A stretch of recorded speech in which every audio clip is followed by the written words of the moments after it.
If I may, go ahead. Introduce it properly. Yeah. So, next time on Death Battle, we have the fight that, if you will, blew up Twitter for a good bit. So much so that it actually got its chance as an official episode. Because next time, hold on, make sure. Okay, yeah. Next time on Death Battle, we have Great Explosion, Murder God Dynamite versus the Bomb Devil. Or, if you may, Katsuki Bakugo versus Reze. My Hero Academia versus Chainsaw Man. We're going on the bombing run on boys and boys and girls and non-binary and other Indeed we are. Because, drop in boom fees. oh my god. I'm taking that term, I hope you realize. No, I'm kidding. No, dude. Oh, and I stole it from the Genshin Impact anime. Okay, well, either way, yeah. So this kind of came out of left field. Okay, well, it came out of left field for some people, not everyone, because let's be real. Given they're gonna make negative money on one episode, we know it's happening. It's a joke. Okay. This is a joke. Oh, due to how niche the other franchises were. Yeah, it's completely expected and completely fair that they cash in on a really relevant one with a series they literally just did all the research for, or twice. Ice with a heavily popularly requested character, despite nobody agreeing on who he should fight. Okay, I will say I do want to get, like, obviously I'll try not to take too long, but because of this episode's announcement, I do kind of want to come to this episode's defense in a way. Oh yeah, I'm just gonna go. Here, I'll make it blunt for you. People are being really freaking weird about this one. Yeah. People have, even in the past. Yeah.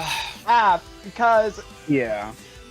To go into perspective, when the original debate happened on Twitter, aside from the agenda posting, which started off funny, it then went to blatant just sexism and homophobia and actually horrible stuff about both characters, of people just being horrible about both of them. And I just want to say outright, anyone who says Bakugo's gonna be a misogynist, no, he's not. In fact, he's the opposite. You literally you yelled at people for implying that he destroyed Uraraka and shouldn't have back because she's just a weak girl and weak. There's nothing weak about her. What are you talking about? I would have lost if I didn't go all out. Do you have no respect for her as a fighter? Yeah, and that was early season 2 Bakugo, by the way. Hey. Listen, I love My Hero. I kind of hate its fan base. Yeah, no, I agree. I can agree to that. That's a mood and a half. Yeah, I mean, no. My Hero is my third favorite piece of media ever. Name me a fan base that isn't toxic. I can. Pikmin. Oh, there you go. Yeah, there you go. Yeah, no, there are no toxic Pikmin fans to my knowledge, and if there are, I don't want to meet them. Anyway. No. I do Golden's agree. on. People have been being weird about, like, okay, I'm gonna come clean. I'm gonna come clean. I don't particularly like this matchup, and to be fair, I have no interest in this matchup. However, if Mahito versus Shigaraki has taught me, even if I'm not interested in the matchup, if I have no love or hate for it one way or the other, if the episode can surprise me, then maybe I can get on it, but I highly don't believe it's possible with this particular matchup because it's not the Bakugo matchup I wanted, and it comes off Were you as... explode, Outfield? I mean, I would have taken Rex, truthfully, because I don't like... I'm just going to get it out of the way. I don't like Bakugo versus Yang. I don't like Bakugo versus Squidward. I'm sorry, ZDogg. Don't worry. But if I was going to get a Bakugo matchup, I would rather it just be something that wasn't just... Because, okay, the complaint that this matchup is getting is that it feels like it's just capitalizing on the trend that from the Reze movie, which I have not seen. Okay. I have a whole thing about that I'll get into after y'all give your thoughts. Because I'm gonna give my thoughts after ZDogg, because honestly, and we've talked about this, everything I will say will just validate his points further. I'm just saying, I'm just putting it out there. I don't want this episode to fail, because if it can succeed and entertain me, then I can at least say, okay, well, it did that. And I just feel like I'm a little disappointed that Bakugo, okay, this is getting into Champions Island territory, but... Oh, no, that's a fair thing. But make it a little bit of short end, it does feel like for Bakugo to almost get into Champions Island and then eventually get here anyway, and they pick a matchup that, again, I didn't want, I wasn't invested in, and that's probably because I haven't seen the Reze movie, but that being said... I'm wanting this matchup to prove me wrong. If it can prove me wrong, and if it can go and be an entertaining episode like Mahito versus Shigaraki in more ways than one, hint, hint, nudge, nudge, wink, wink, that's not foreshadowing to something down the road with us. Nope, not one bit. Anyway, if it can do that, if it can pull that off, then I will come out and I will say, all right, it did it. It entertained me. Was I not entertained? Yes, I was. That's all I want. Just to double up on something. I'm pretty sure you all remember from that podcast appearance. Ironically, my last one, I was a big doomer about how I thought that was a really bad matchup, and I felt and also... Just to end off my segment... Shigaraki is my second favorite episode of the show. Guys, let's... So, yeah. Breathe. Sorry. Breathe. Yeah, breathe. To end off my segment... No, it's okay. To end off my segment, without naming a certain friend of ours in the channel, I will say that, okay, I'm going to watch it, I'm going to do a reaction to it with my friends, because I don't believe in writing an episode off just because it has a character that I don't like, or it's a matchup that I didn't want. So that's my piece on the matchup. Like, if it's good, it's good. That's all I can ask for. Yeah. All right. Well, Koto, do you want to reiterate your thoughts just in case? Yeah. Okay, I'm just going to reiterate. And this is a small thing that doesn't go into my thoughts of the actual matchup, but like, I think you shouldn't judge an episode based off of the matchup, because Mahito Shigaraki was a matchup ZDogg and the rest of y'all on the podcast probably remember. I was not excited for it. I did not like it. I said, oh yeah, no, this is probably going to be sick, but I'm not happy this matchup happened. But... to those who know, it's literally my second favorite episode of the entire show, and was my favorite for a bit until Ash vs. Yugi came out. So, like, yeah. Don't go into a matchup expecting it not to be the episode not to be great. And me and ZDogg are gonna be in this matchup's defense later. Yeah. I just want to let ZDogg get his piece out before I do. All right. Well, actually, Yeah. sorry. I actually might as well, because I don't imagine Bro has much to say on this. If he does. I Bro- really don't. Okay. I was gonna say I'll let you get your. I mean, okay, for the matchup itself, I don't really care. Like, it's happening. It's probably going to be cool, and that's about where my investment begins and ends. I don't know. Like, anytime I see Death Battle do any matchup, I'm just like, even if it's characters I'm not super into, or just in general a matchup I'm not crazy about, I'm still like, there's still a thought in the back of my mind, like, okay, they chose this matchup because they thought they could make it cool.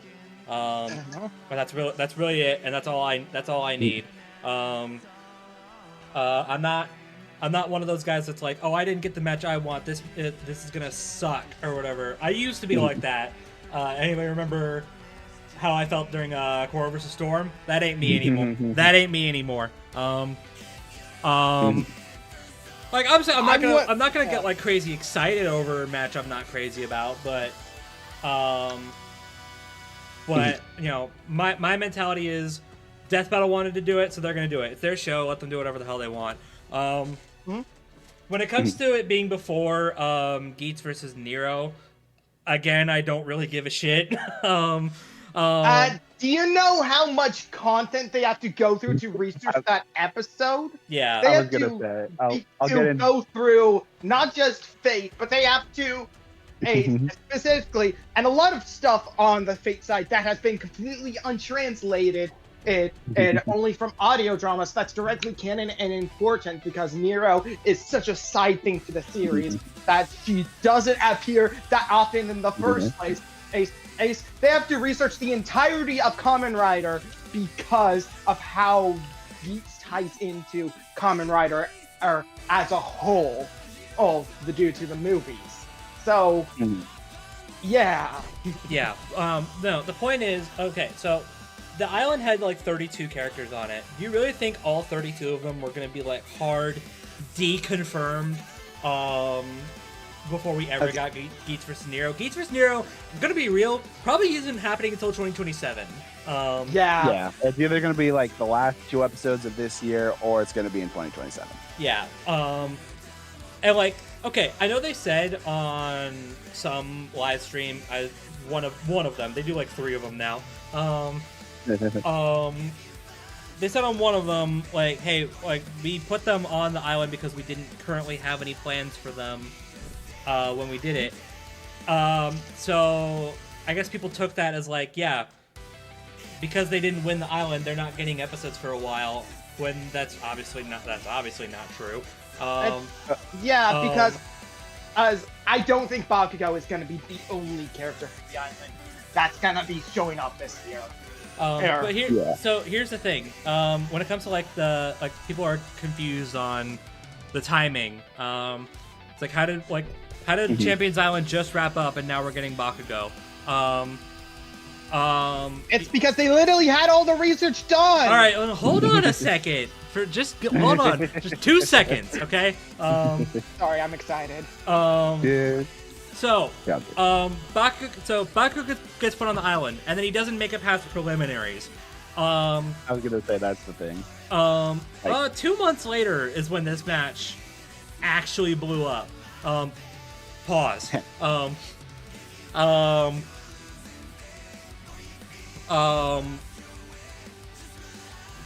And then after they did that cast, they had so much fun with it, and they thought, yeah, this could be a really sick episode. Let's just do it. So then they greenlit it, and then all the researchers looked at all the notes they had acquired from Shigaraki, from Deku, from Makima, and it's like, wow, easy paycheck. Let's do it. Legit, all they needed to do was just do some updated calcs with what was literally just adapted from both. The entirety of Reze's arc and the finale of My Hero in its animated form. Yeah. So it's like, Yeah, I mean, me personally, like I had always suspected that this fight was gonna happen anyway, with how Yeah. big this match blew up on Twitter. Mhm. I wasn't Easy expecting paycheck. it this soon, but that's just me underestimating how fast these guys are. Well, I Yeah. mean, it makes sense because you realize, oh, they already had the research done, so they literally just needed the script and animate yeah, I was gonna say. it, which was like, okay, because it really very much feels like, okay, this was a last minute addition. Wait, they already finished. I guess they had the research done already, but still. yeah. So yeah, I don't know. I don't understand this like mentality that like it's a hard set rule that if they didn't win some champions event, they can't get on until the champions winner ends up happening. Hey, Yeah, let's just casually ignore the gonna fact that we say- got Kratos versus Asura before Wily versus Tom. Thanks. Yeah. Oh, but I would- here's my thing as well. The whole event wasn't just deciding the characters; it was deciding who they fought. Mhm. And I'm gonna be so honest. I don't think Reze would have been on the pole, let alone what. Oh, if she was, what would have won if Bakugo ended up winning the event? Which, I'm gonna be so honest, I think is the good timeline. Yeah. Like by the time that I'm the thing saying this is because I also don't like Yang Bakugo. the thing is, here's the thing. I know people are like, well, you lost, so how do they like, how do they come up with this? What's how do they have this planned and yet put Bakugo on the island? That's the thing. They didn't. They said that. They said as much. Like Bakugo versus Reze was not planned when Bakugo was put on the island. Yeah, the whole reason it popped off was because the Reze movie just came out and was a massive success, and then My Hero's final season came out and was a massive success. And when the matchup was popping off, it was literally right after Bakugo's big final fight of the entire series. So timing was literally perfect for it to pop off when it did. So that way, both fans and haters of both franchises could try to bat for their characters. Yeah.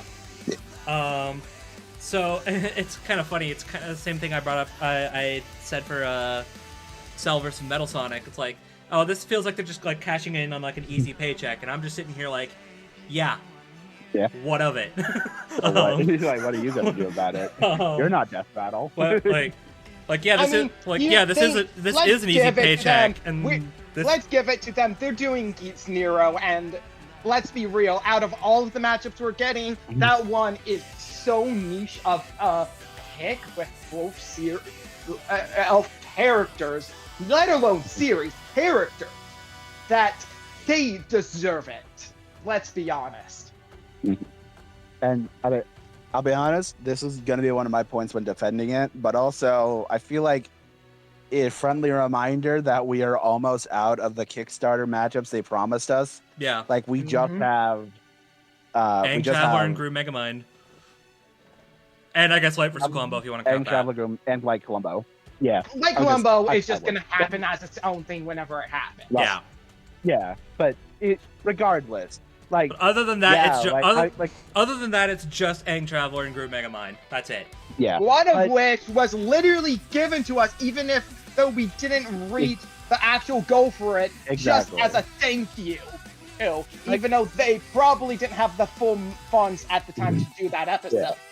Like, okay, like again, this is gonna be something I brought up, so I don't like.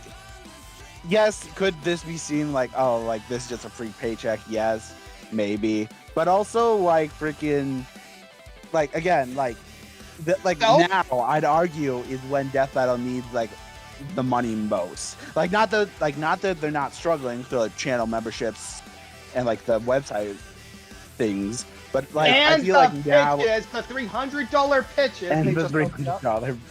$300 pitches, yes, which again, Which are already sold out, by the way. Of course they are. My goodness. Oh, those They sold out day one. Oh yeah, those things sold out within like an hour. Gosh. Man, what is it with But- the versus community having this ungodly amount of money? Yeah, I wish I could get that, lucky bastard. But anyway, like Versus again, community and furries just having ungodly amount of money. there you go.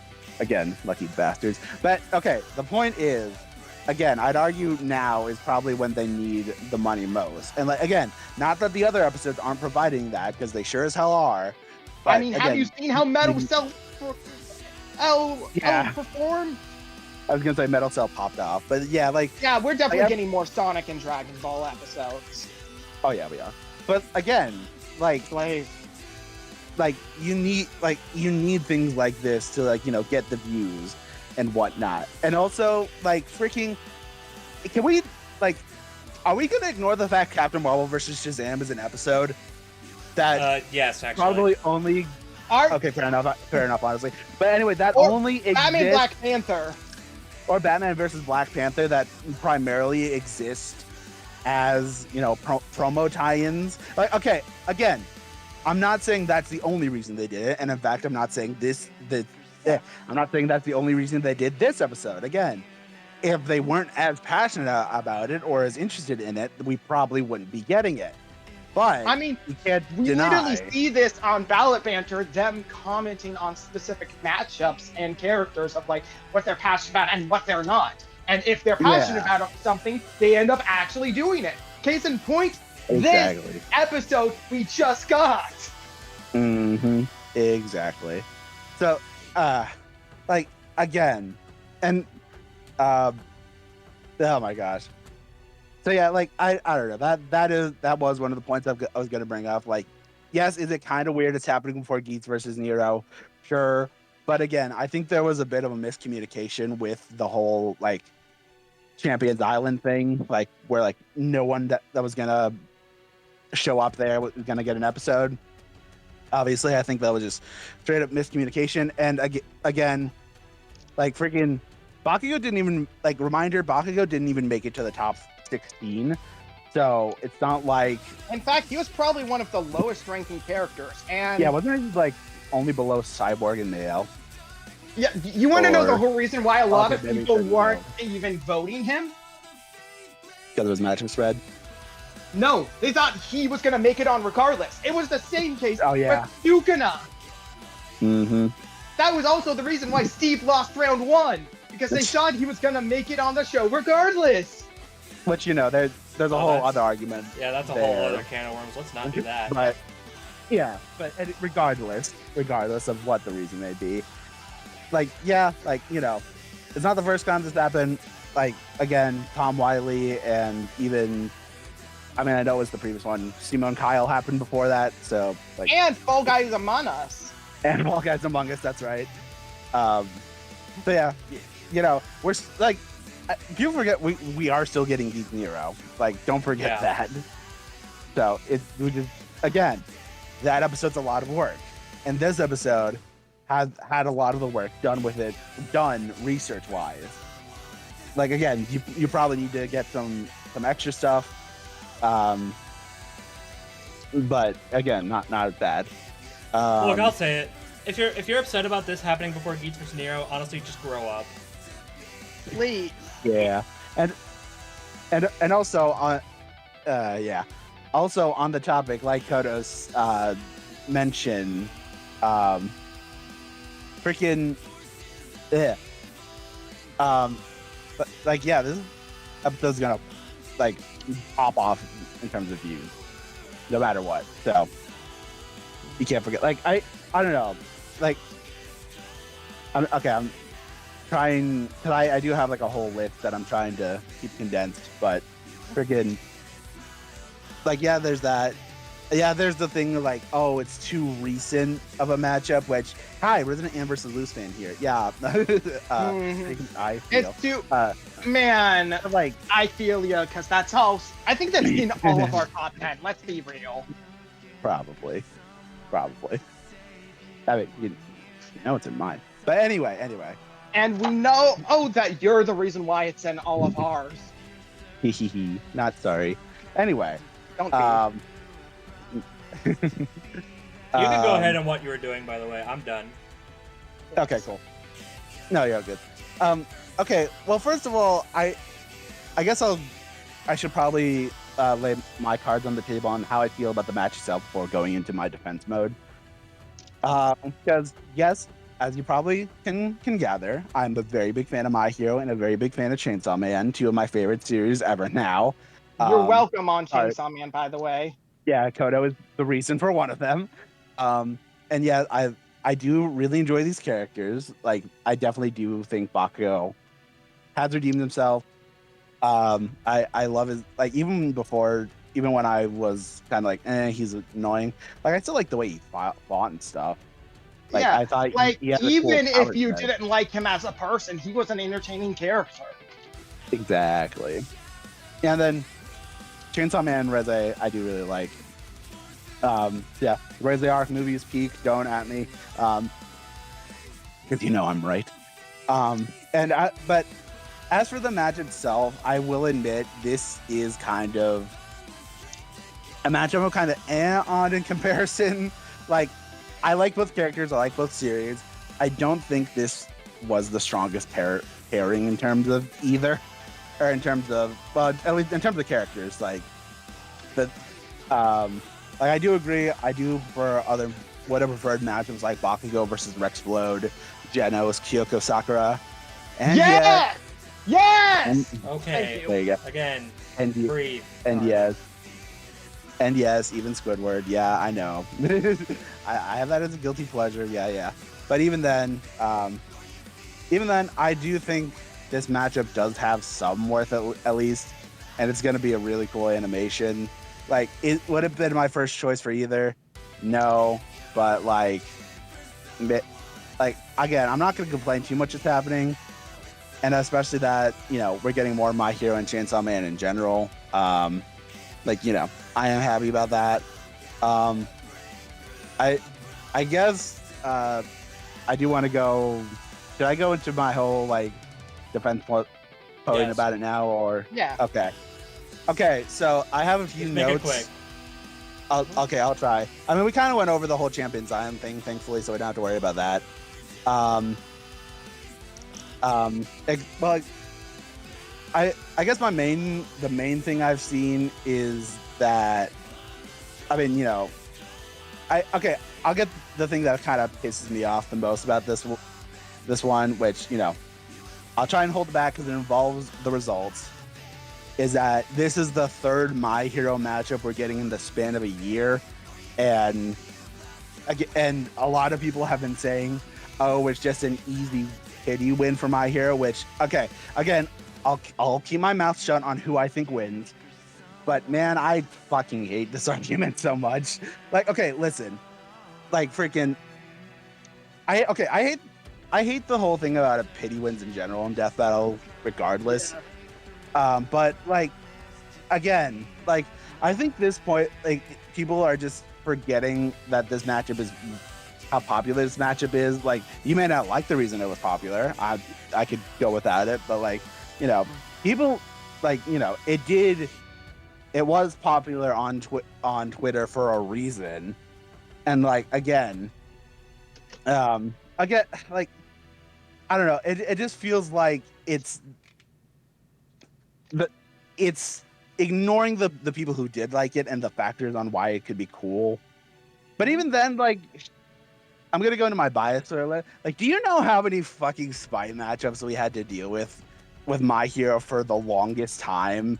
Like, again, it's definitely settled down now, but like, there are so many matchups that just existed. Like, oh, My Hero just loses, haha. Like, that shit's annoying. But like, That's annoying with any series. My gosh. that's annoying with any series, exactly.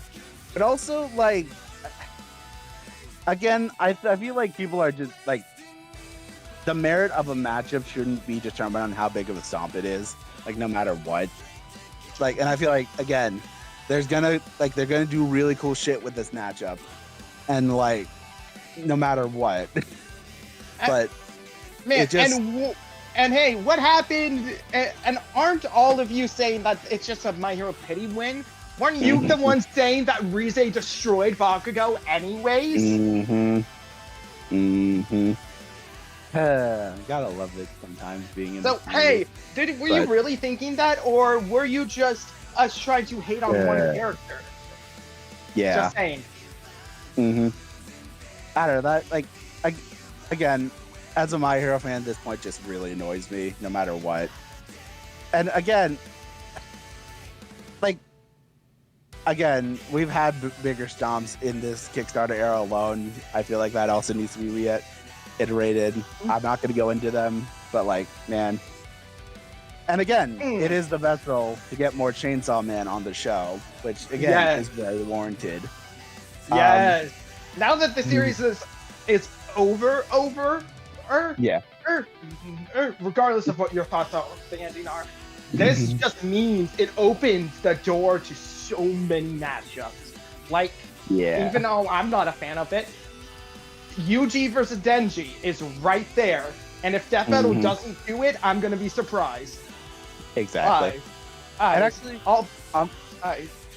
Sorry. Or because I know people have been really coming around to a bunch of other Makima matchups, like Alucard, Makima run back. Or let's get Power on the show, or Yordu. So there's so many different characters we could pull from. Let's let this new gen series have some more time to shine. You don't have to, by narrowing it down on just one specific series, you're ignoring the other, and basically neglecting it just because you hate one series so much, which really hurts. Yeah, it really does. You gotta deal with it. And you know what? On the topic of Chainsaw Man being over, I feel like that's also, that could also be a good point to why they're doing it now, because these series are probably the most popular and talked about that they're going to be for a while. Which, capitalizing on the popularity of the series, they'd be silly not to do that. Not just because of the Reze arc movie. So, well, to be fair, I feel like that's... it coming out around the time Chainsaw Man ends, that was not planned. No, that Chainsaw Man kind of just ended. Yes, it did. And unfortunately, it got a rush end. Thank you, Shueisha, for doing another Bleach. Yeah, I have some choice words on the Chainsaw Man ending that I'm not going to go into. Yeah. But I'm not. But okay, I guess my last thing, I feel like I had more, but I'll just say, is that I mentioned this when I was talking to some other people. I feel like we also kind of need matchups like this every once in a while where, it was mega popular in the casual community, which, again, I feel like not every matchup that's done, cast to pander to, the bigger versus community. Like this one, I feel like this is kind of could be a good gateway episode for a lot of people in an odd sense, because, if people who just, participated in the slander on Twitter, they say, oh, this matchup's actually getting animated. Oh, how cool. Well, a full animation. I know Moro did little bits of it, but that's besides the point. But this could get people who haven't watched Death Battle or haven't watched Death Battle before to get into the show, which I think is extremely valuable. And like I said, adds to the whole thing of it's gonna do views, but also it could get at people who aren't as into the versus scene or haven't heard about Death Battle. It could get them into it, which I think is extremely valuable now. Yeah. So I think it's completely fair for every mega thematic matchup. We just get something that's a lot more simpler. If you could go into with Metal Cell, you could go into paragraphs of how thematic and perfect that matchup is, and how it perfectly relates to both characters and how they grew throughout their time in the series. And here it's just, hero versus villain who use explosions. Yeah. That's all you need. Yeah. Yeah. It's gonna. And I will also add that having another hero villain matchup on the show is pretty cool. I like that. I feel like we don't get a lot of them. So. Okay, to add some more points, something I want to bring up specifically is the people saying that this is one-sided are the people hardcore in this hobby, in this. Where, if you look That's to true. me and ZDogg's group reaction, we had someone who's newer to the space who was saying that she thinks that Reze, who everyone is saying is gonna get stomped, was going to win, and as well as just being like, oh, this is so sick. Yeah, I've seen a bunch of like casual, like I think the biggest example is Hoodie Dude, Yes. where he said like, "Yo, this is fire," to paraphrase, which like, yeah, Mhm. again, is good gateway stuff. Yes. To the show. We Which I think need is- matchups that appeal more to casuals. And I think this is another thing. I mean, Death Battle isn't just answering the debate because everyone who makes a prediction and is hardcore into this already has their own opinion more often than not. And I don't think Death Battle will change it, regardless of if they agree or not. But for people who aren't knee-deep into this, they can easily be convinced this is entertaining, this is fun, right? Exactly. And I just want to mention, out of all of the Bakugo matchups, aside from a few, I think this is the one I would have taken more times than not, because I think this might actually help people look at Bakugo's character in a completely different way than they did initially. Given, and most people look at him from how he was in the earliest seasons and ignore any and all of his character growth, and often mischaracterize him to be really bigoted, despite me literally bringing up he actually he went on people for their unintended misogyny because of his fight with Uraraka, and yelled at them for that, and for them considering Uraraka weak just because she was a girl, which really shows, okay, maybe this character has a lot more to him than you think. Maybe he's not just a mindless brute bully. And we can go into Bakugo's evolution as a character later. That's ZDogg's job, because but by putting Bakugo up against someone like Reze, we get at the opportunity to show Bakugo isn't the mindless, cold brute he is, but he's someone who is a flawed person that genuinely grows to become a hero, which I think is a perfect parallel to Reze, who is someone who wants to be human so badly, but is trained as a weapon and forced to be a villain, despite ultimately wanting to be and feel something. Something I think Bakugo will bring a lot of things about Bakugo out that make his character shine later on. With how he's surprisingly more heartfelt than you think, despite telling Deku to kill himself, Chapter 1.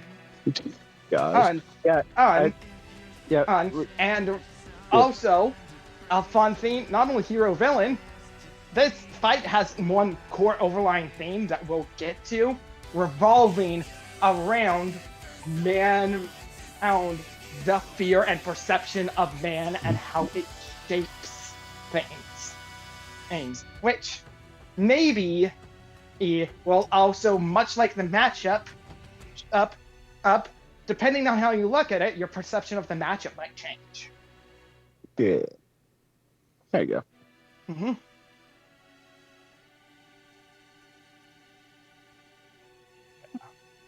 Yeah. That's all. Yeah, good. I do really hope that, regardless, I do hope that the people who give it a chance, like, change their mind on Bakugo if they saw him as, his early chapter self, or early series self, but we'll see. Yeah. Nah, I have faith it will. Mm-hmm. Huh? Yeah. Hopefully. Alright. Gotta have any more thoughts?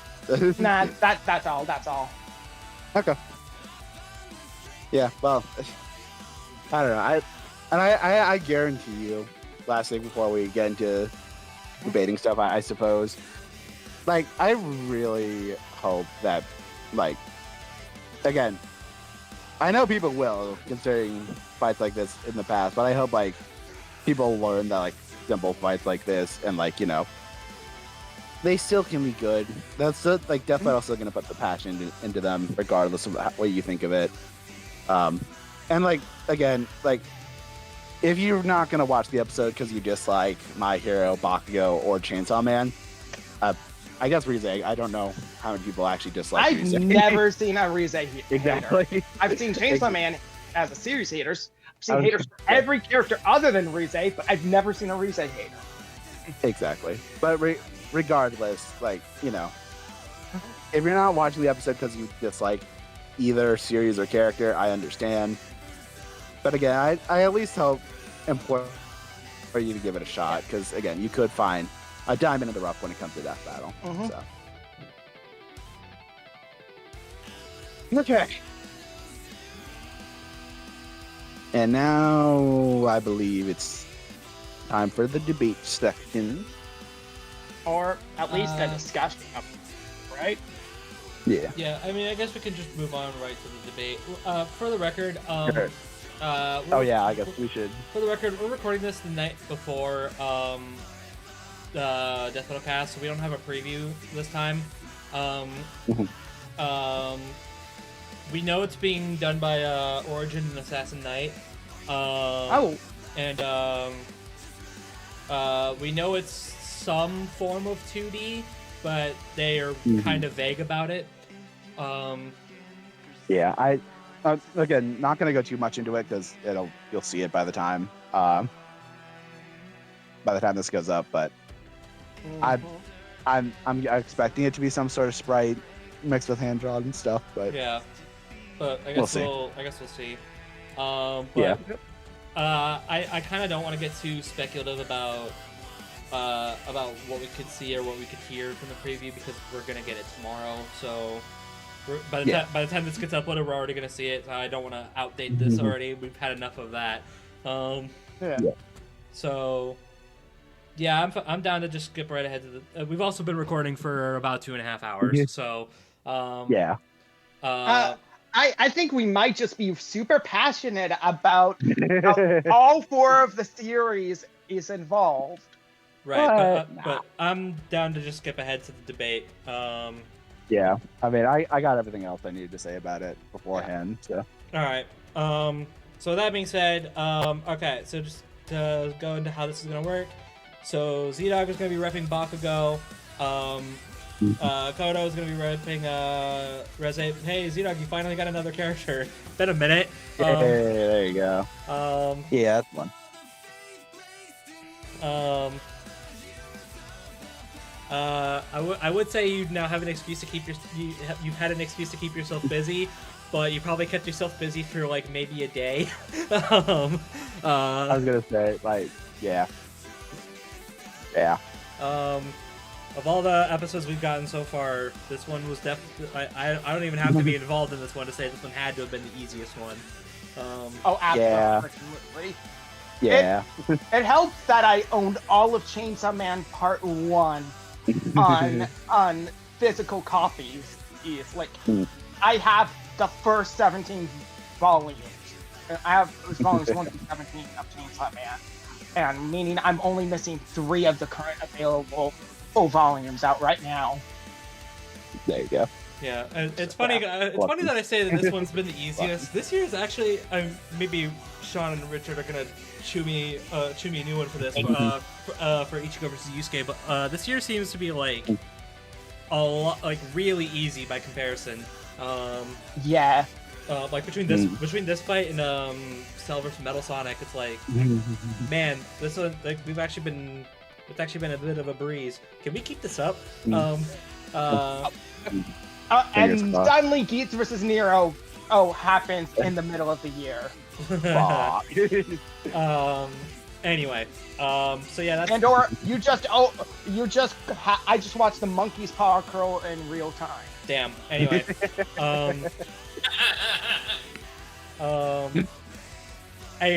anyway, So yeah, that's how this is gonna work. If you expected anything differently, I don't really know what to tell you. We've all been down this rabbit hole before, so if you expected anyone else other than these two to rep either of these franchises, I don't know what to tell you. Anyway, all right, boys. So, well, boy, and yeah, you get what I mean. Yummy boy. This is whatever. I don't know what I am, Prolate. Okay. Yeah. This is technically Bakugo versus Reze. ZDogg, the floor is yours, but you cannot take it home. All right. Don't tell me what to do. Stop it. Sorry, I'm channeling my All right. Bakugo energy. Be more aggressive. Swear more. Nah. All right. Well, regardless, allow me to start. All right. It all began in China, in Qingqing City. There was news that a baby that gave off light was born. Ever since then, superpowers were discovered in various places, and time passed without the cause being identified. Before we knew it, the supernatural became normal, and dreams became reality. The world has become a superhuman society, and about 80% of the world's population now has some kind of special trait. These traits are known as quirks, which are superpowers which often go on to shape the user's personality. So allow me to ask you this. What would you expect from someone who has the quirk Explosion? Someone loud? Someone brash? Someone hot-headed? Someone who makes their presence known? If you said yes to any of those questions, congratulations! You would, oh my gosh. If you said yes to any of those questions, congratulations! You would be exactly correct. Because that's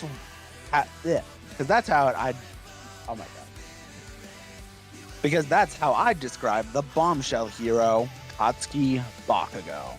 Okay. I'm going to make this easier for myself. There we go. From a young age, thanks to kids praising and looking up to him due to his quirk's power, Bakugo had an extremely inflated ego and saw himself as superior to those around him, especially that of his best friend, Izuku Midoriya, or as he called him, Deku, derogatory, aka good for nothing, who he looked down on for being the 20% of the population who wasn't born with a quirk, and basically bullied young Midoriya solely because of that.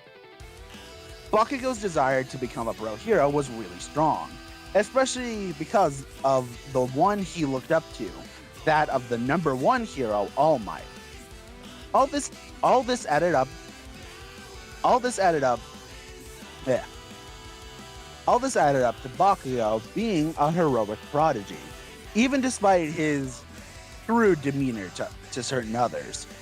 It may seem like everything was looking up for him, which was true, until he got attacked by a sludge monster that he ended up getting engulfed by, and being unable to save himself.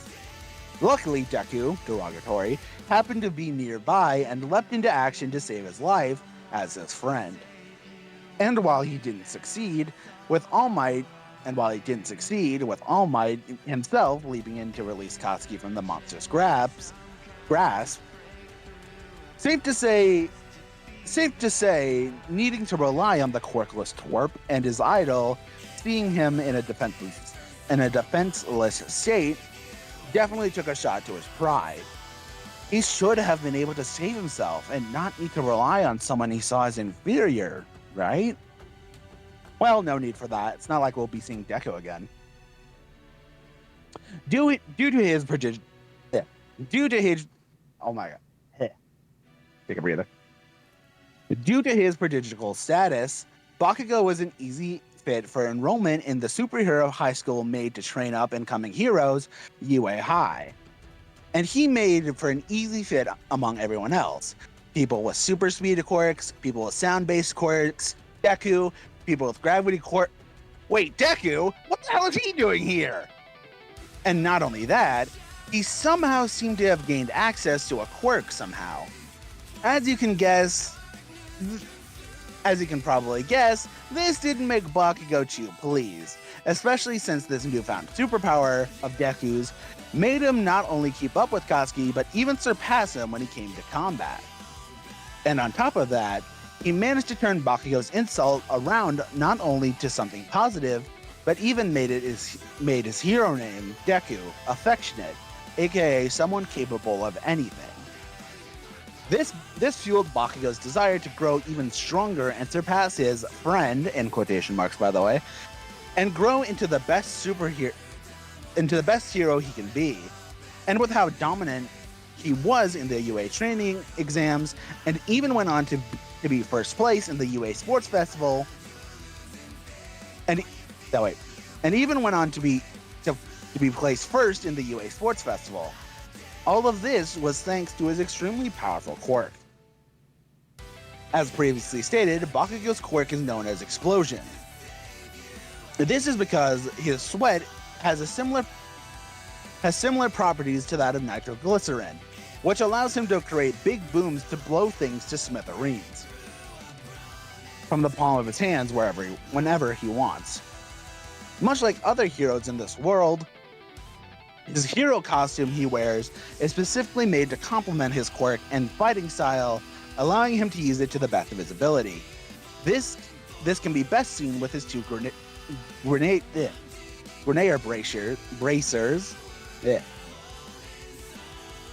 bracers he wears on his hands, which are metal gauntlets that allow Bakugo to store his sweat for later, and bigger booms that he can release whenever he needs. But when he's in a bind, he has mini improv grenades on the belt of his hero suit filled with his sweat that can be used whenever he needs. And later on, he even upgrades his hero costume to get retractable machine guns on his shoulders, which also use his sweat as ammunition. These are known as Strafe Panzer. From honing his quirk from such a young age, he's gotten very crafty with the way he uses said quirk, such as him using it to maneuver himself with great ease during combat, making him very tricky for most opponents to deal with when facing him. Such as with his Explode Pulse move, where he propels himself with much speed while grabbing onto his opponent, then gains enough momentum to launch whoever he has in hand at high speeds. As for moves he's created while holding his quirk, his AP shot is His AP shot. Oh my gosh. Okay, hold on. His AP shot is a more focused blast he controls with the palm of his hands that can easily pierce solid surfaces. He also learned a rapid-fire version known as the AP shot autocannon, used to reduce power and avoid hurting innocent citizens. But when there are no innocent citizens around, he goes all out and uses the AP machine gun, which is like a stronger, deadlier version of the autocannon. And with Stun Grenade, Bakugo creates a spear of light between his hands, which he uses to blind opponents and leave them open for a future attack. This attack is especially useful to those who are weak to light, such as Tokiyami and Dark Shadow.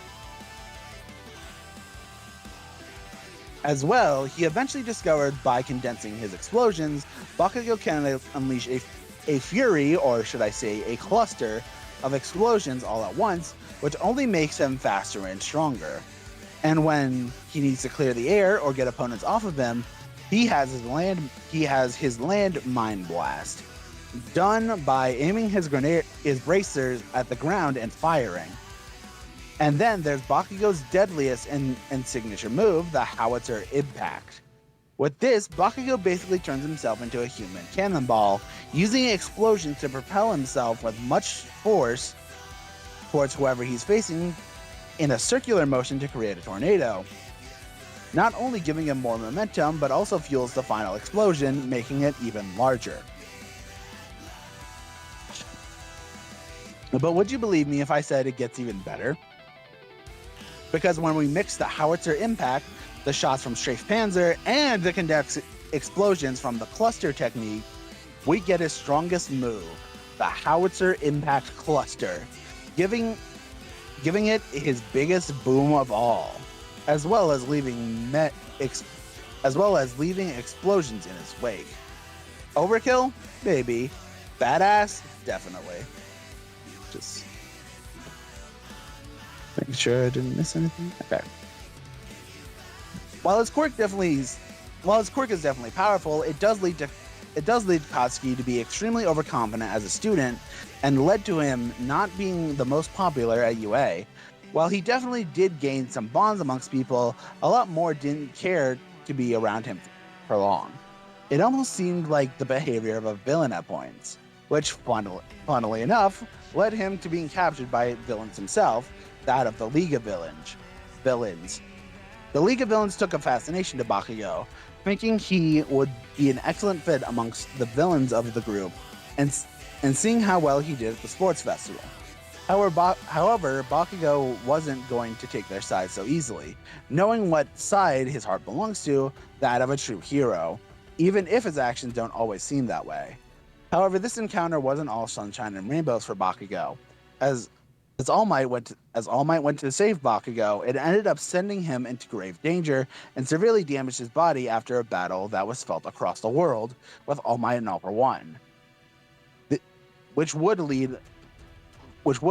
end up leading to All Might's early retirement. This led Bakugo into a massive feeling of guilt, considering this more than likely wouldn't have happened without him getting kidnapped. As well, this was when he found out Deku, affectionate, got his quirk. That being the passed down quirk of All Might, One for All, meaning that All Might chose Deku to be his successor, which definitely didn't help with his mental issues going on. A mixture of spite, guilt, and anger all in one, which would lead him to a sparring match with the young Midoriya for his pride. And while it was an incredibly close, intense match, it led Bakugo to spill his true feelings to him and led to a greater respect for one another, but also a bigger passion to usurp one another as a hero. And throughout the school year, Bakugo would begin to show a little more care for Deku, still not wanting to fall in his shadow, but looking out for him a lot more and showing reluctant care for him. As well, he would begin to show a bit of a softer side for his classmates around him, strengthening his bonds with them and wanting to showcase more care, while not outright admitting it. Regardless, it definitely began to show his classmates around him. It definitely began to show to his classmates around him, as they also became a bit softer and caring for him as well, showing that the path to becoming a hero isn't one to take alone, even if you think it would be best to. Bakugo has definitely shown the firepower to defend himself and others over the years, with the sheer size of his explosions being capable of covering extremely wide areas, with some being able to consume 3 tons of rock that Uraraka attempted to rain on him, or with them completely destroying a portion of a multi-storied building. On top of that, these explosions can completely destroy several metal cubes from the villain Wolfram, which all needed an output of 140 to 500 kilotons to destroy. As well, he's more than capable of holding his own with several powerful heroes and villains, such as Shoto Todoroki in the aforementioned sports festival, with him being able to bust through Shoto's ice with ease, which was previously shown to eclipse the stadium they were fighting in, but it was nothing to Bakugo. As well, from feuding with him so much,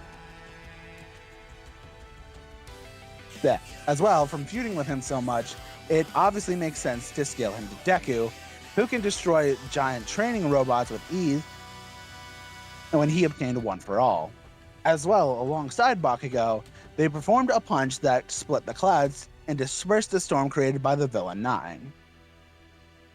Now, while Bakugo probably shouldn't get this power naturally, as he did share a One for All with Bakugo in this instance, it is worth mentioning that after this fight, he didn't seem to be in much pain, as you'd expect, considering considering Deku's experience damaging himself while using it, it honestly is extremely impressive. He didn't damage himself more after using it. As well, he managed to yeah. As well, he even managed to push back and endure hits from All Might during an exam. Which, while All Might was more than likely holding back, it's still impressive considering his punches could also disperse stormy clouds. Plus, he should definitely scale to Tomura Shigaraki, considering he gave him several point-blank explosions during a later encounter. Which is especially impressive considering Shigaraki can endure attacks that have been stated to have the force of continents behind them. This should also apply for keeping up and even outpacing Shigaraki in speed, who was able to react to satellite lasers from space.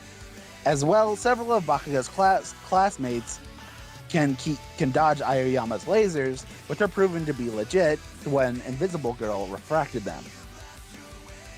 From all the hardships he's faced on the road, Bakugo truly learned to appreciate those around him, especially Deku. So when Deku tried to go it alone after leaving UA, Bakugo along with the rest of Class 1A tried their hardest to get Deku back, with Bakugo having learned thanks to his time with Deku, affectionate, and his classmates, you don't have to go at it alone. You can have others to lean back on in times of need. Bakugo proceeded to apologize for his behavior during childhood, with him regretting treating Deku and others the way he did, and willing to fight by his side going forward. Which definitely helped considering they had to go to war. Eventually, in an intense battle with Shigaraki, Bakugo felt compelled to fight for Deku while waiting to get there, to fight on his behalf, while he was doing sizable damage to this decaying beast, and it ended up not being enough, and he pushed himself too far, trying to defeat Shigaraki, that his heart ended up exploding from the prolonged battle, plus the impact of Shigaraki piercing his heart before. However, this wasn't the true end of his tale. Thanks to a combination of the hero edge shot repairing his heart and a single drop from his sweat, his heart managed to restart and he walked again. And thanks to his newfound life, he rushes in without thinking to save his idol, All Might, and his friend, Deku, affectionate, all with a seemingly invigorated smile and hope to save those he cares about. He realized his true path is one with bonds, and not only to go solo. He then goes on to absolutely thrash that of the Demon Lord all for one, in a younger prime state, and goes on to completely take him down. While at first he may have been all high and mighty and looked down on those who lack a quirk, over his year at UA, he's definitely learned a lot more. He's definitely learned a lot more than just hero stuff. He learned what humility is, to the point where after he learned of Deku's sacrifice of One for All, he wanted to reward how far he's come, which I'm sure his younger self would have scoffed at.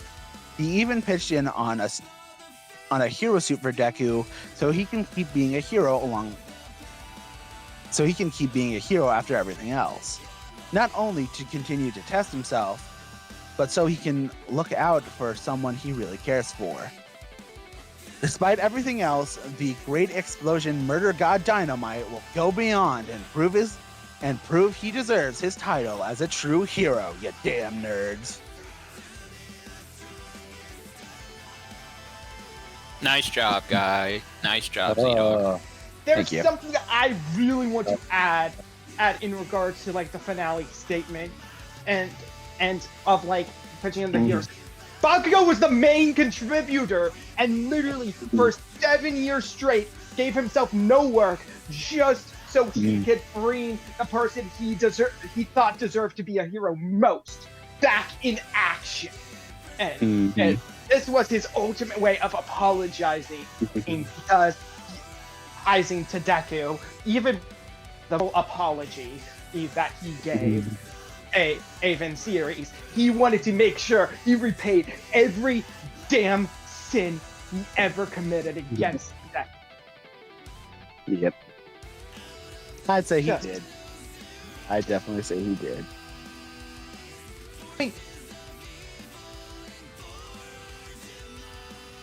Bro, literally, they're thinking, I need to make sure Deku can get here. I need to make sure he doesn't have to worry and come back to everyone dying. Which is why he after his heart was ripped into pieces, he still kept going on, which caused him to get as messed up and basically die. Yep. Because he was so dedicated to making sure his friend. And that's something I think is neat as well. Bakugo's whole character arc was started because he got kidnapped and used as a puppet, which caused All Might to get a big injury from All For One. And his final fight of the series is saving All Might's life from All For One and defeating All For One at his absolute strongest. And I just think that's such an appropriate way to end his character alongside everything he does do in their future. Yeah. Okay. Something the two of us talked about is trying to make sure within the analysis we could sell people on Bakugo and show how far he's grown as a character. And Yeah, I really hope I did that. Okay. Now we need to move on to Reze. Yeah. So Koto, the floor is now yours. You also cannot take it home. Yeah. oh, I'm more comfortable inside this PC anyways. Thanks. Now, let me ask you a question. Would you rather be a country mouse or a city mouse? The country mouse is rather safe, but lives a boring life without much variety, eating the same food every day. But the city mouse will be able to live all the joys they wish, eating all of the food they could ever ask for, but would constantly be burdened by danger and fear. And ever since mankind had a fear, there have been devils that embody that fear. From things as devastating as floods, earthquakes, or as abstract as the dark or death, or even the fear of tomatoes. But as these devils terrorize humanity, it is the job of public safety devil hunters to keep these beasts in line, as these devils will keep coming back as long as the fear of this thing exists. It's better to contain and control these threats to be assets to humanity. And young human-devil hybrid Denji was left alone in the rain after a job as a public safety hunter. And while he was down on his luck, he happened to meet a girl who caught his eye, one who didn't see him as some pet, or wasn't connected to his job in some way. A seemingly normal girl working as a waiter at a local cafe while attending high school, Reze. Reze began to give Denji a completely new side to focus on, one where he was allowed to be a dumb teenager, not having to worry about responsibility or the fact he was chainsawing. It seemed Reze had a spark with Denji that Denji didn't have with anyone else. But something was off. When Reze first showed up, the bomb devil showed up and began terrorizing public safety, scaring off those who would get too close to Chainsaw. And wherever Denji went, devils would seem to follow, only to either vanish or get blasted apart violently. And right as Denji thought there were fireworks about to burst in the sky on a date with Reze, his heart began to burst, as Reze drove her hand through Denji's chest. Turns out, Reze had a lot more in common with Denji than he first thought, as Reze wasn't as much as the bomb devil as she was a hybrid like him, the bomb girl. A hybrid tasked with accomplishing a goal by taking out a specific devil for the sake of the people she serves during her attempts to gain some personal freedom to herself. And the devil was the chainsaw devil that was in his heart.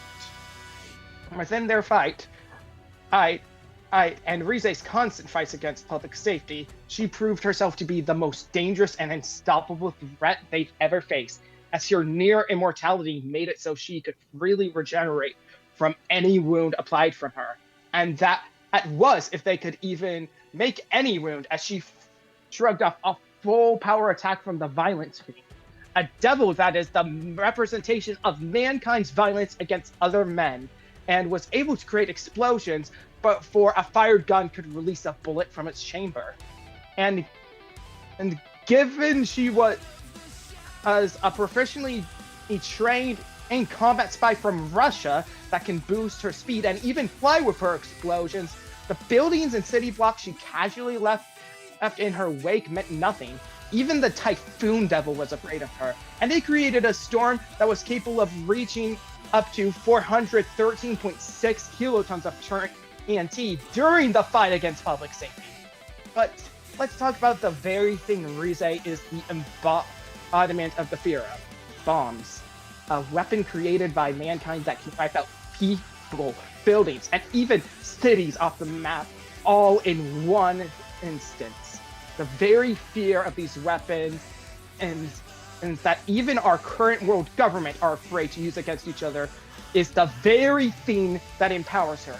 Another devil, Yoru, later in the series would harness this very same fear of bombs when fighting Denji to wipe the entire city they were fighting off the map with a single finger. And Denji, as we know, is capable of fighting against people at light speed in his base form alone, not even using the later forms you get as Black Chainsaw Man or Denji Man. Ultimately, Denji would be unable to defeat Reze in a standard fight. No matter what, he was outclassed.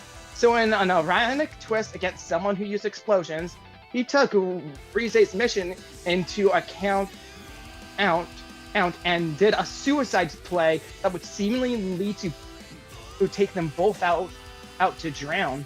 But Reze would ultimately end up sparing Denji's life, leading Denji to wonder whose heart was Reze really after, the Chainsaw Man or Denji's. As Reze began to flee the country rather than risk getting discovered by the Shadow Ruler he was tasked with stealing Denji away from, Denji called out to her, asking her to meet up at the cafe they met one last time. But as Reze began to leave, she couldn't abandon Denji and went to meet up with him, only to face pestilence itself in the face as she would seemingly meet her ultimate end, only to end up becoming a pawn later postpartum. If Reze stayed a country mouse, she would have been safe, but the moment she became a city mouse, she came to meet the predators that ruled the city and was seemingly devoured by fans without mercy. While devils may come to terrorize society, you must remember that devils are born from the fears of man, and the strongest of these fears seem to be born of mankind itself. Ultimately, there is no greater evil in this world than the evils created by man, because after all, mankind are the true devils of this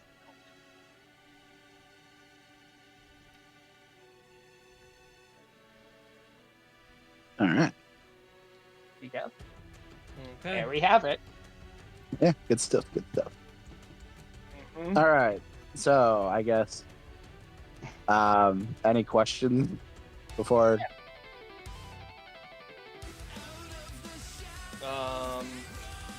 I don't know, Richard, you got any questions? Questions.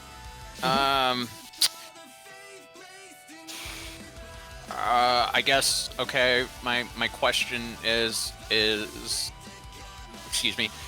My question is, who has better control of explosions? Oh, Reze. I'd probably Reze. give that to Reze, yeah. Like, Yeah, Bakugo, because like I here's the said. thing. Bakugo's explosions and come from igniting his nitroglycerin sweat. I was gonna say, yeah. Whereas Reze literally doesn't even need to think. Explosions just happen off of her body, where she just shoots out sparks from her fingers that can explode on contact later. I was gonna say. Or- I think Bakugo definitely, like, Yeah, like he knows how to use his quirk, but I definitely say like Reze's explosion is again like she doesn't even have to think again like that. Yeah, her It's impressive. explosions and controlling her abilities are literally inborn instincts due to her abilities as Bomb Girl. Because she literally is empowered and has the powers of the very concept of explosions. And Okay. as mentioned, Yoru with the same power literally just pointed at Denji in a later fight and literally used a nuclear explosion and during the fight. And this was base Denji, by the way. If we want to get into possible later form and Yoru scaling, which actually makes this debate a little more interesting than you think we can get into that, but that's time and place. Let's focus on Reze herself right now. Yeah. Okay.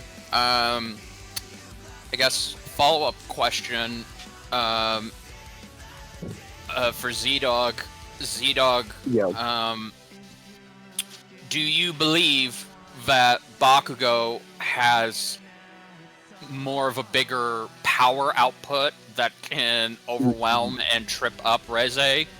Yes, I definitely like. Again, Reze is nothing to scoff at, but like again, like his explosions were able to like damage Shigaraki and like All Might. Like no matter, even if he was holding back, like being able to pose a threat to All Might is definitely nothing.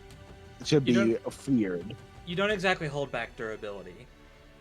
Yeah, you don't hold back durability. Yeah. And this was, well, I mean, it was before his battle with All for One. And All Might's battle with All for One, I should probably specify. So you can't even say like, yes, he was weakened All Might, but it's still damn impressive. There is something I want to mention in regards to Reze's power output that actually makes this debate a lot more interesting than it seems, because this debate isn't as clear-cut as you think. And that's the fact that Reze will constantly be gaining power due to gaining power based off of the universal fear of explosions and bombs. And the more the fight goes on, the more people she's going to terrify, and the stronger she's going to get. And due to her near immortality, basically making it so she's almost impossible to kill. To the point that she's able to regenerate from explosions as they are happening. And the fact that these two are actually identical speed-wise. Bakugo being slightly... I was going to say. Yeah, Bakugo I would give speed to Bakugo, but again. Her view, it's not a big difference. It is a very small gap. Yeah. Because they're both light speed, it's just Bakugo's slightly higher into light speed. Yeah. And I mean, I guess probably should point this out because it is very important. Obviously, I don't think, it's going to be... She'll probably terrify other people, but Bakugo himself, obviously, I don't think he should be scared of explosions. Because, it's this whole damn thing. And, he's shown to be very comfortable with enduring his own explosions and whatnot. Mm-hmm. So I don't think... And given how risky he plays regularly to the point where he's not afraid of blowing himself up. Exactly. I want to specifically mention, and another part that's interesting to debate, Bakugo, because of how he utilizes explosions and inspires hope with them, there is a complete possibility Bakugo can twist this around to make Reze weaker by inspiring hope with his explosion, so people aren't afraid. Instead, they see explosions as the thing that'll save them, which I think was ultimately the biggest selling point of this matchup. Not the point where it's actually closer than you'd expect, but more so Bakugo's able to inspire hope with his explosions, as the power dynamic is constantly going to be shifting based off of how they are able to inspire others around them. Because one's a terrorist, one's a hero, and they both utilize explosions for different purposes. One uses it to inspire fear, the other uses it to inspire hope. It's thematically, in terms of like a crossover, a perfect matchup. I will say that is another point of this matchup that like it's very unique in that sense in terms of other Bakugo matchups. So like no other Bakugo matchup gets that exact dynamic down. So I think that's I don't see many matchups that have a constantly shifting power dynamic based off of the very nature of how the characters use their abilities that often. Yeah. And because I think more than any other matchup, given how they are, the public perception of the main power set both use is important for the debate of the matchup. Because given they're at equivalent speeds and ease, and Reze is able to regenerate from explosions as they're happening, you could arguably say that there could be a moment where Reze actually could match Bakugo eventually in power or surpass him. Which, especially if you want to take into account the later forms of Denji, E scaling, or Yoru scaling, which Yoru has used Rize's exact powers before, because she basically gained the powers of all weapon-related devils later. So she's literally drawing from Rize's exact power. So I guess in that sense, we're talking so much about Reze's regeneration. How does Bakugo kill her? Yeah, thank you. That is a great question. Okay, obviously it's going to be difficult. But, Right. I mean, I don't. Here's the thing, because I know not even Denji was able to overpower her, like I could have said.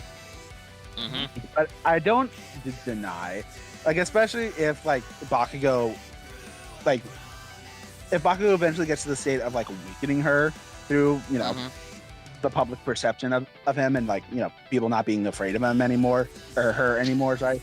I do think that probably with the amount of strength Bakugo has behind his explosions, that he could still probably give him enough force to take Reze down, even if it'll be a very big struggle. Right, So, but I do want to add, Reze did die. She has died. Yeah, And I was that gonna was say. in one big attack. Yeah, it's not. That hit it's not- her all at once. Yeah, it's After not she was impossible. hit by multiple attacks. She was pinned down while regenerating and then blasted all at once. Yeah, like, it's not impossible for Reze to die. But, Right, she's not. Is it like her regeneration is basically like cells? You have to obliterate her down to a single cluster, or bloods drop? Like, how do you kill her? It's not that powerful. Oh, you have to basically, basically, Devils in Chainsaw Man can always regenerate freely, however they want, with the consumption of blood. Okay, yes, that's right. But also, and they can just casually regen, but it has to, and in the case of hybrids like Denji and Reze, you have to take out. You can either out the specific part of their body, like destroy where they draw their power from, which in Denji's case is his heart. Right. We don't know what that is for Reze, but we do know that you can basically stunt down her regeneration and weaken it. And by making sure she doesn't have places to draw blood from, you can eventually overtax her regen, as powerful as it is. Okay, so I guess the next. Sorry, go ahead, bro. So could it be just like it's a simple answer, but could it really just be like big explosion, go boom? And then Yeah, Not exactly, since Reze can regenerate mid-explosion, and she's shown to do so. Okay, then, all right, ZDogg would. Okay, So since this fight is going to take place in a neutral area, so we can assume there will be civilian casualties to supply her with some kind of blood to help her regenerate. Do you think that she can feed off of Bakugo's blood to regenerate? Like, is there anything Bakugo could potentially give her to keep her in the fight? I mean, yeah. If Bakugo give Reze her blood, like that, obviously, like I do wonder if maybe like maybe like I thought I had like maybe she could, like Bakugo could trigger into like giving her sweat, and then obviously blowing that up. That might be a right. Well, yeah, gross, but well, Yeah. No, because I'm thinking how I see this going down is what is to stop Bakugo from pulling a gotcha moment where he tricks Reze into a false sense of winning, and he just unleashes a big explosion on her. Because I'm assuming he must have a big explosion that's more potent and more powerful that Reze can't come back from without the consumption of blood. Howitzer blast, but I was gonna say the howitzer impact. But he needs to set that up through countless explosions.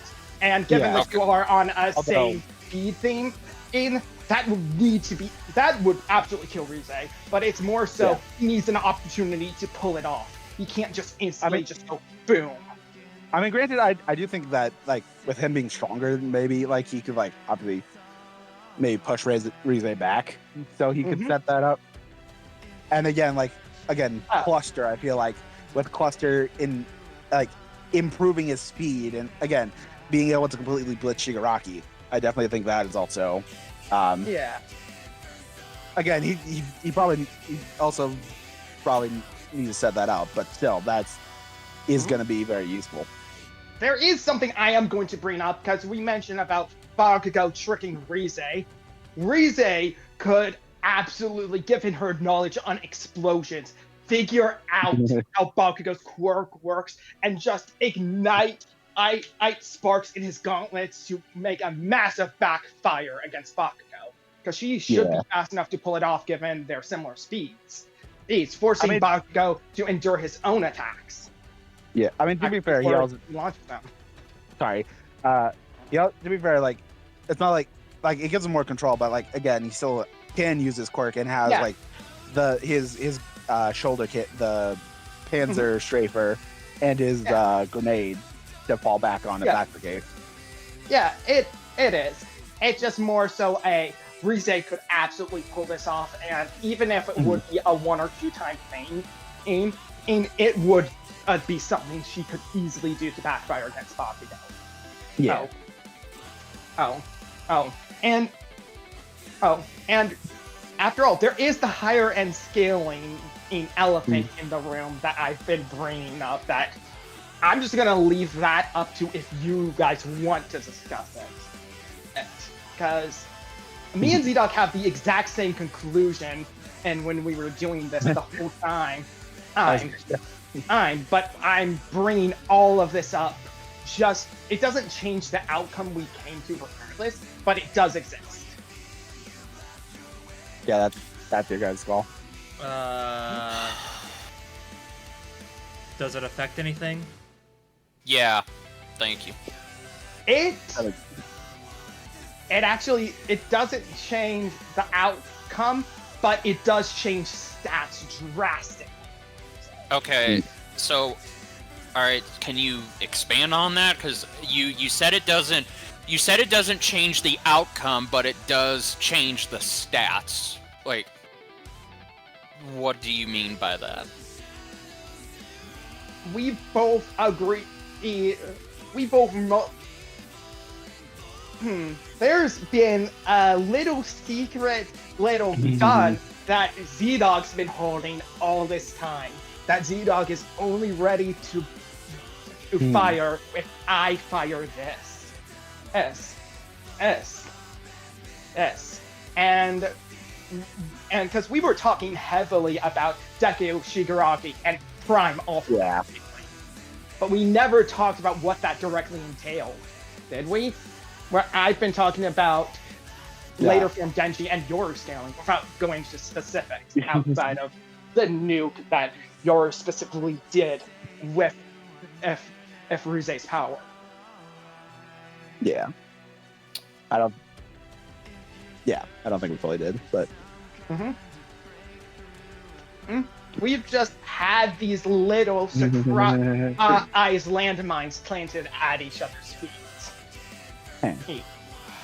All right. Well, then I guess I'll be the one to do it. ZDogg, why does Bakugo win this? okay. Well, just gonna get right into it. I mean, might as if well. you want me to go that way. Okay, I will say, like, obviously, not gonna put Reze down any. Mm-hmm. Like, she is definitely a deadly fighter, and again, like, she has the potential to get more powerful during this fight. And I'd even argue that she does have. I would even say she has superior combat training, considering her time in the Soviet Union. Even though I do think, training at UA is definitely nothing to scoff at. Like, it's literal military training. Like, yeah, like you can't really compete with that. I mean, I ultimately I do think that even if they're equal in speed, and you could argue Reze being on par, I just think that Bakugo is just too crafty and hits harder to really not take the win here. And while Reze's, like I said, while it will be extremely difficult to take Reze down, if Bakugo is able to weaken her throughout the fight with, inspiring people with his explosions and not being afraid of her, I mean, I just think his raw power is just ultimately too great for that to really come into effect. Especially when he has moves like the howitzer impacts and cluster that could disintegrate her, and even cluster that helps with the speed disadvantage. Or, sorry, helps with them being tied in speed, but I'm seeing some metal still. No, I might as well fire both guns, one for ZDogg and then the one at myself. Okay. All right. Make it quick. So then. yeah, it's simple. Yoru, with the power of all of the man-made weapons, is able to literally throw continents and countries at Denji, literally hitting him with the U.S. states. Bakugo scales to Deku and Shigaraki, who, with a single punch, changed the entire weather of the planet for 3 days straight. Hey, with windstorms that could still be felt in America to that day. Yeah. Okay. Hey. I got nothing else to add then. Wait, Okay. hold on. Let Koto finish. What was I gonna say?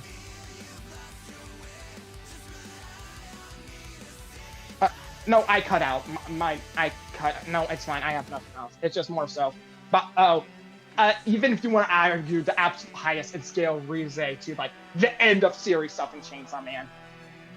End of Bakugo scales to better! Yeah. That was really it. Yeah. Yeah. Again, I don't think this will be the easiest fight for Bakugo, but I just think... by all means, in terms of a power set and skills, as well as ability knowledge, Reze seems like the perfect character to beat Bakugo, but Bakugo just is ready for it. He's been through worse. He's gonna fight like hell and end up victorious. Exactly. Definitely not as one-sided as you might think, but it's very clear-cut at the same time. Yeah. Okay. Yeah. This. I believe. Yeah, that's pretty much it. So I guess, unless we have, I think we pretty much hit the nail on the head there. Honestly. But man, we didn't even pitch. He actually went to school. Oh yeah, yeah. Take that, Reze. You get wrecked. Uneducated girl. She was just pretending to go to high school. She never was in school in her life.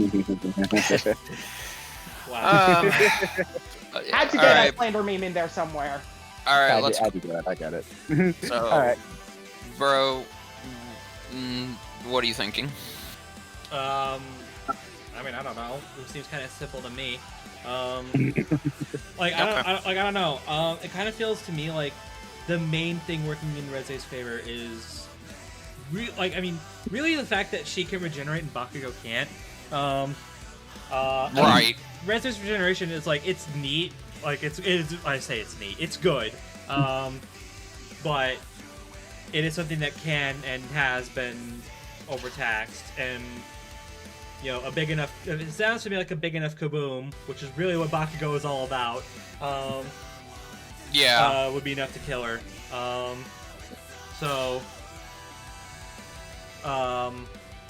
Yeah, neat, I guess.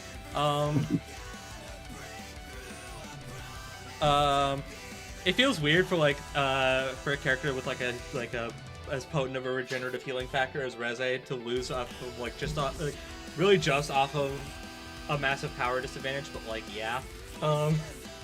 Is that is.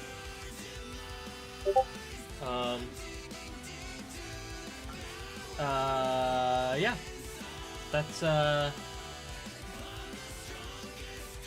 That's really what I've got. So I guess are we doing final calls? Do we get everything out of the way? Yeah. I'm good. There's nothing more to talk about unless you want us to get into some of the slander memes. Let's not. Yeah, no, I can tell bro's AA battery energy is running out. Yeah. Yeah. If it wasn't for that, I'd probably humor it, but nah. Because I know slander is kind of what this match is all about, but. Hey, I already said the funniest one, so don't worry about it. We got the funniest one too. All right. All right. Then I'm going with Bakugo. Richard.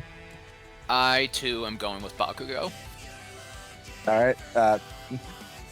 Koto, do you have anything else to say before I give mine, just in case? Ace, yes, it's that nice Hero Academia got a peak ending. There you go. And yeah, no, and some man doesn't. There you go. So another advantage for Bakugo. There you go. And with that, yeah, I'm going Bakugo. If it wasn't clear enough, because I definitely think me and Koto gave some good advantages for Reze, but like it ultimately doesn't matter. Yeah, and even the ones that do, like, just kind of, for lack of a better term, blow up in her face. Yeah, all of Reze's advantage is just delay the inevitable. And even if we want to be extremely generous and scale her to characters that are far beyond on her power, or just for the sake of argument, she's still, she is at best on par with Bakugo. And doesn't end up ever holding the advantage. And the fact that Bakugo, much like I said, Reze is like a perfect character to beat Bakugo. Bakugo is a perfect character to beat Reze by weaponizing and removing the fear of the very fear she uses to draw power. Mm-hmm. Damn. Yep. That is like the perfect thing. The perfect way to summarize it. So, yeah. Okay then. All right. Cool. All right. Do we want to continue what we did the last time? Sure. Why not? I guess to kind of backpedal. The last few episodes we've gone back to previous episodes featuring returning franchises. We might as well continue that since this is episode 3. We might as well. Eventually, I kind of want to. I'll talk more about it off screen. Never mind. Just another bit of experimenting I kind of want to bring up, but we'll save it for next. We'll probably save it for next time. Rich, since Chainsaw Man only has one episode, I'm gonna say let's only do one My Hero episode. Richard, pick a My Hero episode that was before the indie era. Give it to ZDogg. All right. boy. All right.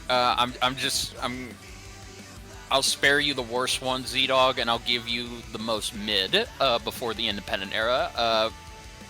Todoroki versus Zuko. That was the one. correct option and not the worst one. Thank you. You're welcome. Yeah, well, regardless, I mean, I don't think this one's changed at all. If anything, it's gotten worse in It Shoto's has. favor. Sure, you could probably give advantages to Zuko, but yeah, I definitely. Yeah, I think- mean, modern scaling for Atla actually does put, for what Zuko should scale to, actually puts him on par with the season 2 feat that they just used to say that, Shoto completely washed Zuko. And Shoto's has only gotten more powerful. Exactly. I I mean, he surpassed his older brother Dobby, who was literally about to unleash a nuclear level explosion that would have wiped out the entirety of Japan if he were to die. And explode. I was gonna say, I think, ironically, the power gap, like I said, just the power gap just got way further apart, and then speed gap, Lamau, laser. Yeah, now that we know Aoyama's lasers are actually legit, and then we have other speed feats to back it up. It feels really good to say that. Not gonna lie, considering how contested they were for a long time.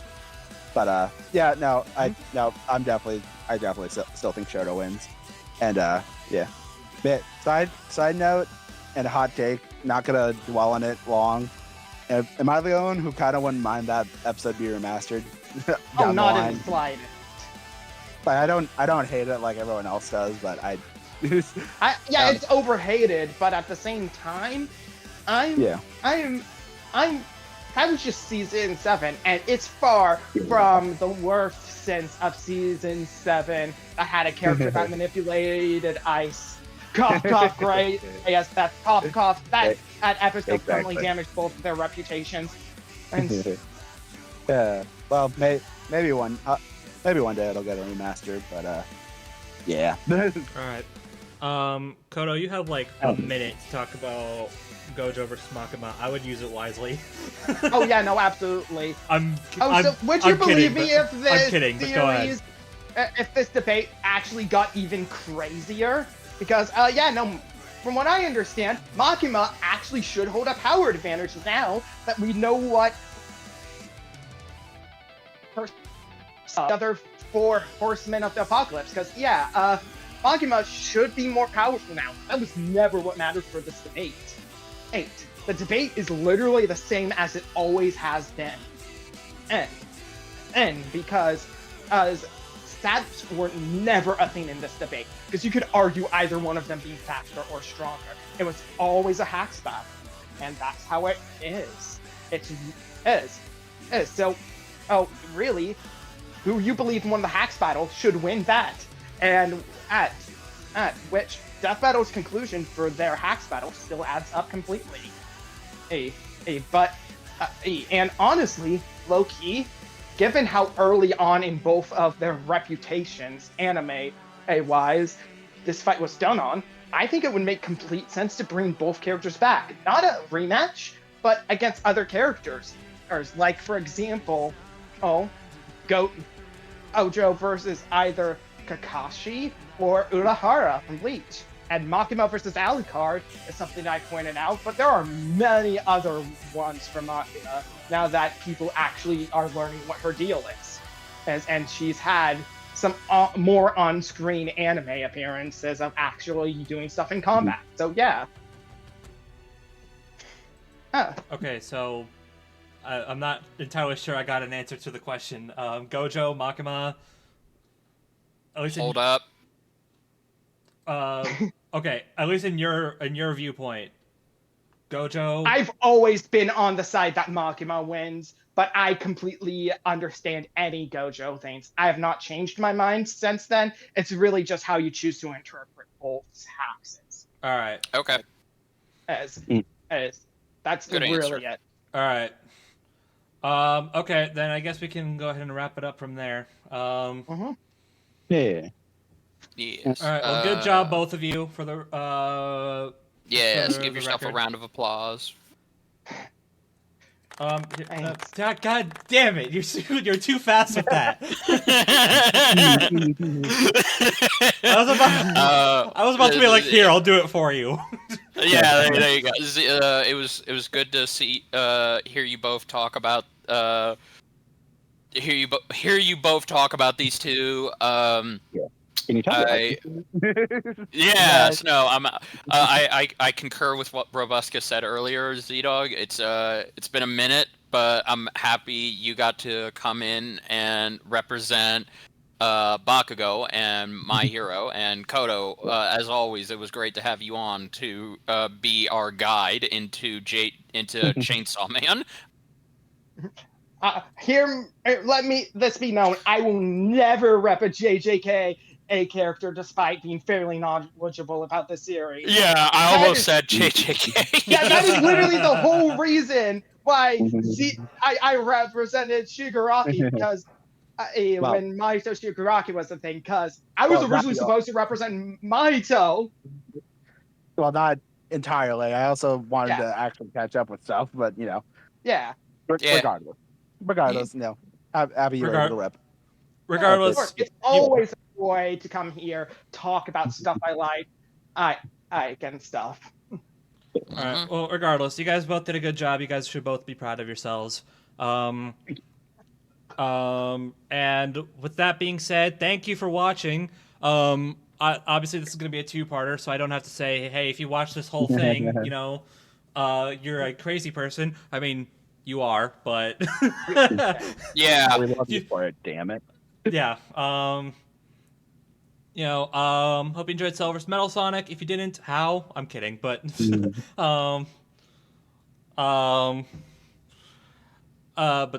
but still, how? Hope you're excited for Bakugo vs. Reze. If you're caught up in all of the slander and you hate this matchup because of it, literally grow the hell up. Or if you're caught up in the slander, or add some comments thinking about who you think's gonna win. It helps the algorithm. There you go. Yeah. There you go.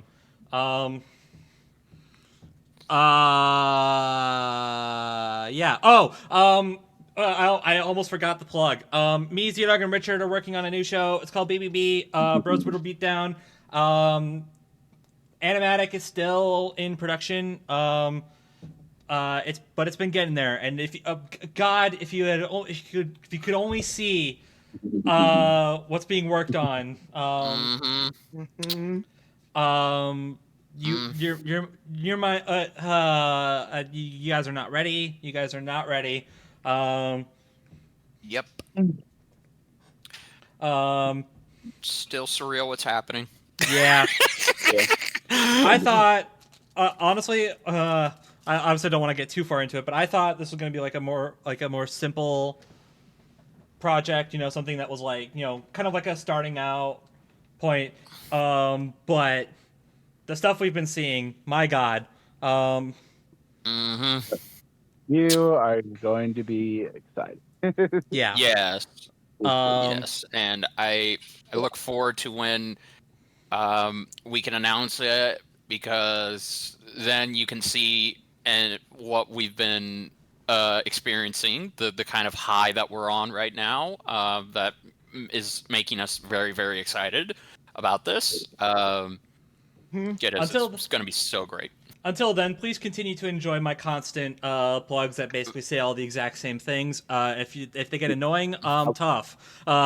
Exactly. Real quick, I would like Koto to plug their YouTube channel real quick if they can. Oh, go ahead. Sure.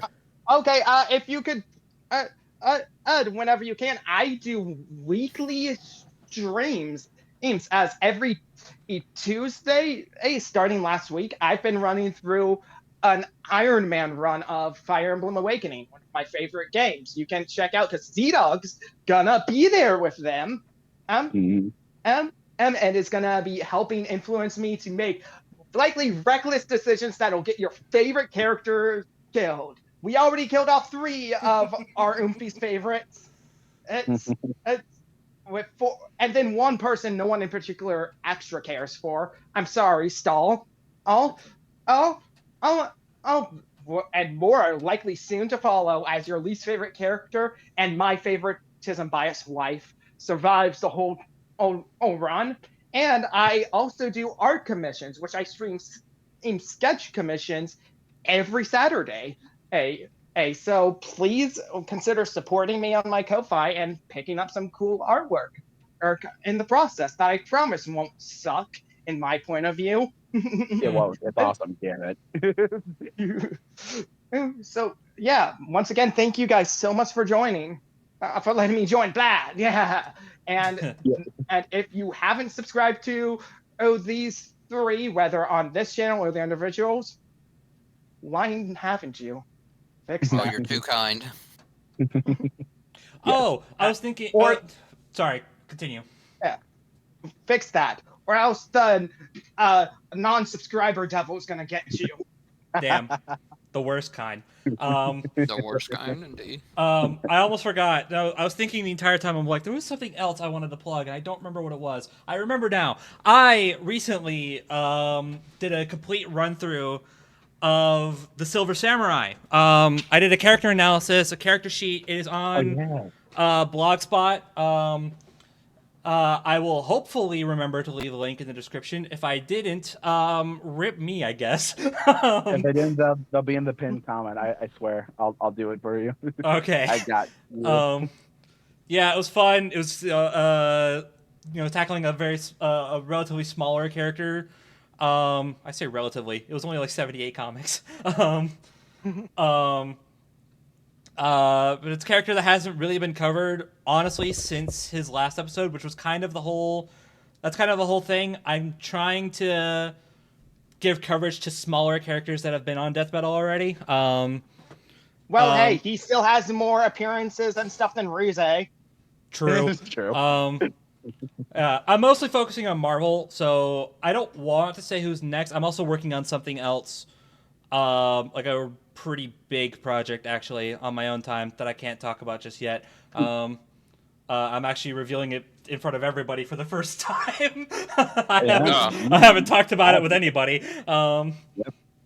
Interesting. So I am working on, but other than that, I mean, you can literally just look up how many comics every character that's been on every Marvel character that's been on Death Battle has.